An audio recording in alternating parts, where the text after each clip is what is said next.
월요일 아침 글로벌 마켓 나우의 김희욱입니다. 미국은 지금 부활절 연휴로 룰루랄라 신나는 주말을 보내고 있지만 우리 입장에서는 마음이 상당히 무거운 월요일 아침입니다. 지난주 금요일 날 이 시간에만 해도 일말의 희망은 살아있었는데 이제는 어떻게든지 좀 최악의 시나리오를 우리가 받아들이는 그런 마음의 과정을 보내야 되겠죠. 하지만 이제 시장은 또 시장인데요. 지난 금요일 우리가 2000포인트 단숨에 회복하면서 상당히 강한 장으로 한 주를 마감했기 때문에 그런 만큼 이번 주에는 과연 그런 상승분을 지켜내는 데 있어서 얼만큼 방어적인 이 스탠스가 나올 수 있느냐, 이제 이게 중요하다고 봐야 되겠죠. 일단 결론부터 말씀드리면은 나쁘지 않을 것으로 보고 있습니다. 미국의 현재 시각을 좀 보고 넘어가실까요? 물론 금요일장은 유럽과 미국 그리고 이스라엘까지도 모두 휴장이었습니다만은 주말 관련 증시 브리핑에서는 그래도 여전히 낙관론은 유지가 되고 있습니다. 로이터 통신 보실까요? 지난주 이제 조정도 반등도 결국은 실적이 정답이었다. 실적이 약이고 독이었다. 사실 그렇죠. 지난 고베타주들의 이 조정, 바이오 테크놀로지, 이런 게 급격한 조정을 맞이한 거는 바로 이제 1분기 어닝 시즌을 앞둔 실적 우려 때문에 그랬었던 거죠. 너무 주가가 많이 올라왔는데 실적에서 이걸 뒷받침해주지 못할 공산이 크다. 그리고 이런 조정을 잘 마무리 짓고 반등 분위기를 형성한 것도 결국은 또 실적이었다. 우려가 컸던 만큼 별일이 없이 넘어갔다니 이런 거잖아요. CNN 머니에서도 이번 주에는 부활절 이후 장세라고 크게 달라질 것이 없다. 문제는 결국 또 실적이다.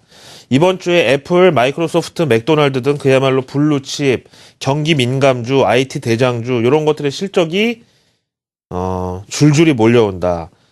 결국 지금 월가의 투심은요. 어떤 방향성에 있어서 불리시다, 베어리시다 이런 대세가 형성되기보다는 그냥 개별 기업의 실적에 따라서 반응은 저마다 다 엇갈릴 것이다 라는 분석입니다. 전문가 의견 한번 들어보실까요?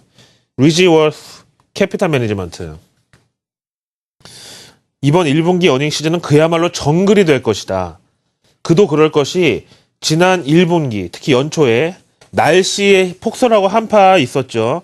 그 다음에 그때 우크라이나 사태 처음 도입 단계에서 다들 회의적으로 봤었죠. 증시 모든 주변 환경이 척박했던 가운데 과연 기업들이 사자가 이제 이 새끼를 길들이듯이 어떤 기업들이 절벽 아래서 살아서 기어 올라올지 지금 기대가 되고 있다. 근데 이번 어닝 시즌만큼은 실적 부진 기업들에 대해서 온정의 손길, 그러니까 다음에는 그래도 이거보다는 잘 나오겠지. 이런 저가 매수는 없을 것이다. 대신에 엊그제 이제 구글처럼 공매도든 뭐든지 간에 실적 부진? 알겠어. 너 잘 만났어. 그대로 그냥 패버리는 차가운 반응이 있을 것이다. 하지만 최근 날씨도 그리고 소비 심리도 살아나고 있는 상황에서 이제 이런 게 2분기 기대감으로 연결이 될 경우에 해당 기업의 실적 부진은 생각보다 좀 쉽게 잊혀질 수도 있을 것으로 예상을 한다. 이렇게 봤죠. 그래서 이제 실적이 나쁘면은 오히려 지금이 살 때다. 밀짚 모자는 겨울에 사자. 이제 이런 게 지금까지는 많았었는데 이번에는 조금 그런 거에 대한 기대를 제한적으로 접어둘 필요가 있다는 의견입니다. 그러고 있는 와중에 우크라이나 사태 주말에 또 어떻게 됐는지 생각을 해봐야 되겠는데요.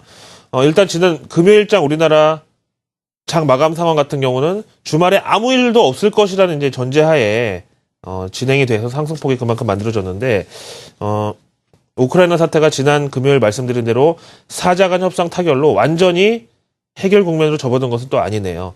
영국의 데일리 메일 보실까요?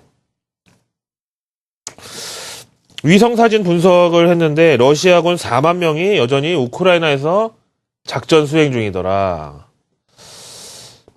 사자 간 협상이 타결됐죠. 디에스컬레이션. 다시 말하면 긴장 완화에 대해서 합의를 했는데 러시아 병력은 여전히 우크라이나에 있고 오히려 증강 배치를 했다는 지금 보도가 AFP 통신을 통해서 나오고 있는 상황입니다.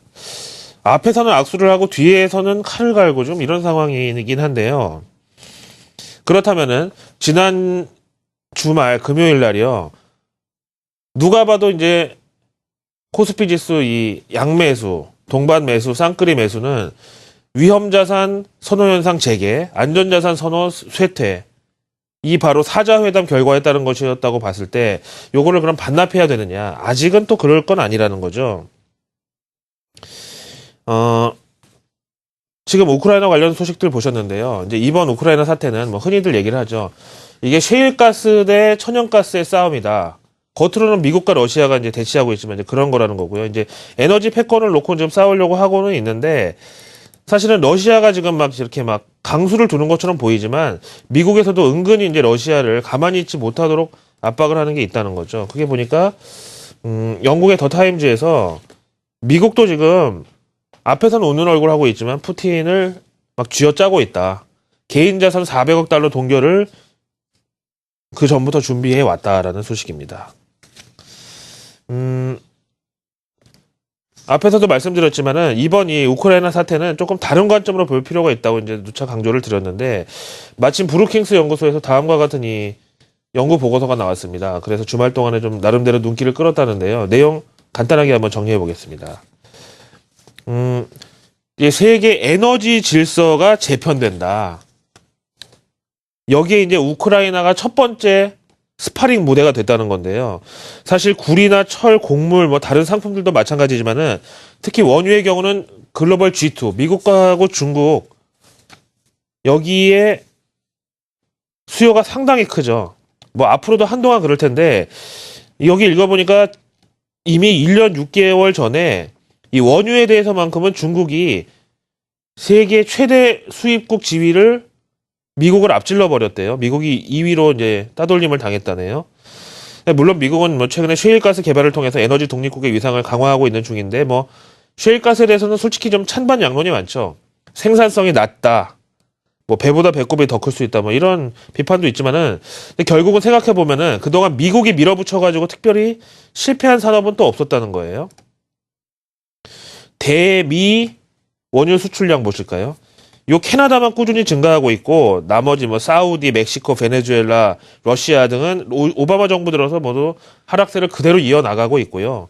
근데 이게 셰일가스 때문이라는 거 아니겠어요? 반면에 중국의 에너지 수입 의존도는 아직도 사우디, 쿠웨이트 같은 이 중동 그리고 베네수엘라 이런 신흥국 이쪽에서 집중돼 있다는 점. 그러면은 미국의 에너지 분야에서도 패권을 확실히 장악하려면은 중국과 중동 간의 이런 끈끈한 에너지 파트너십을 깨뜨려야 되는데 과연 중국이 미국산 셰일가스를 전량 수입하는 결정으로 이런 나라들과의 에너지 외교를 끊을 것인가?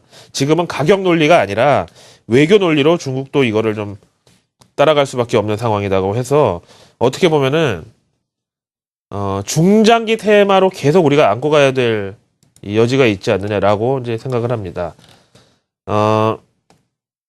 그 다음에요. 여러 가지 이제 보고서가 나오고 있는 가운데 AAR이라고 전미 철도 운송협회가 있는데 여기서 워런 버핏이 좋아할 만한 그야말로 페이보릿 차트라고 해서 내놓았습니다. 한번 보실까요?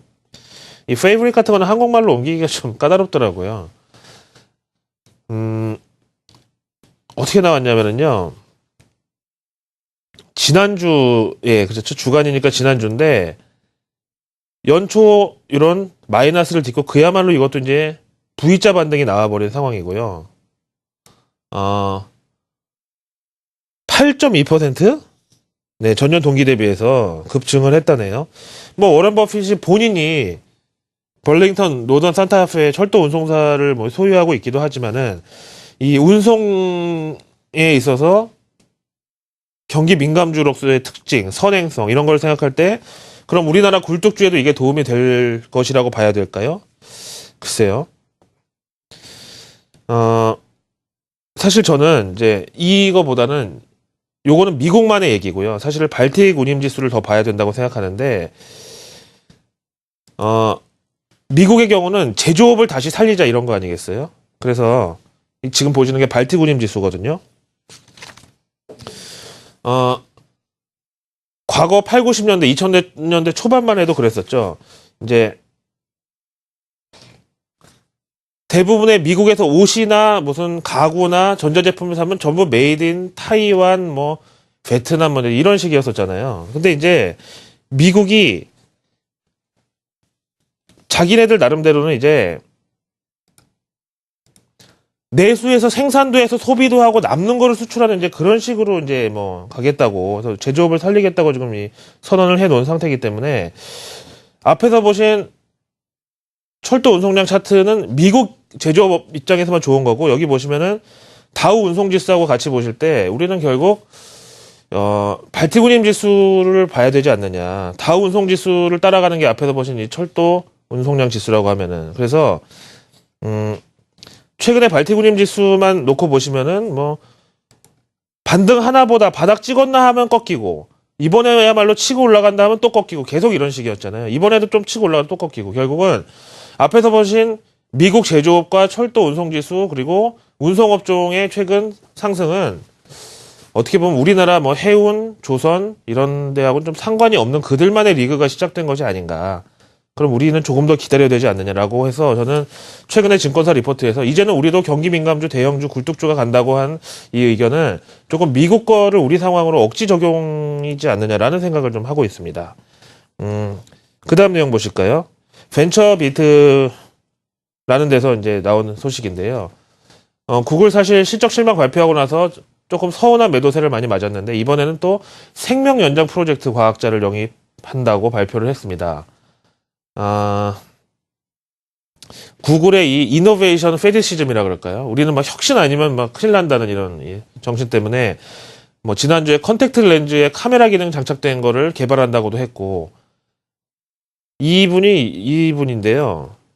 저도 뭐 이거 읽어보고 이번에 처음 알았지만은 천재 생명공학자 신시아 캐니언인데 이번에 구글 이 생명 연장 프로젝트에 영입되기로 했는데, 구글이 이제 지금까지 삼성전자, LG전자하고는 좀 파트너십이었죠. 안드로이드라는 교집합을 가지고. 근데 이렇게 의학하고 의료기 진단기 이쪽으로 가면은 결국 삼성하고 한번 같은 필드에서 맞붙을 가능성이 있다라는 점에서 지금 애플도 그렇지만 구글도 그렇고 삼성전자, LG전자 이 웨어러블이라는 중간 단계를 거쳐서 결국은 의료기기, 의학 이제 이쪽에서 또 한번 진검승부를 펼칠 것이다. 이제 이렇게 봐야 되겠고요. 그 다음에 이제 구글의 최근에 좀 딴주머니 행보에 대해서는 이것도 볼 수 있는 게, 연말경에 $100짜리, 그러니까 기존 가격의 한 3분의 1 가격에 보급형 스마트폰을 출시하는데, 이 제조사가, 대만 쪽이라 그러네요. 뭐, HTC나 뭐, 뻔하겠죠. 요것도 어쨌든 우리에게 있어서 좀 이 경쟁 구도를 형성하는 그런 좀 뉴스가 아닐 수 없겠고요. 그러다 보니까 이제 구글에 대해서 이런 분석이 나오죠. 성장주는 이제 옛말이 될 것이다. 물론 지금 보시는 대로 중국을 제외한 인터넷 사용자 수하고 구글의 매출은 정의 관계가 맞습니다만은 어느 정도 피로감이라 그럴까요? 요거는 경제학에서 얘기하는 규모의 경제하고는 좀 반대인 거죠. 규모의 경제가 뭔지 아시죠?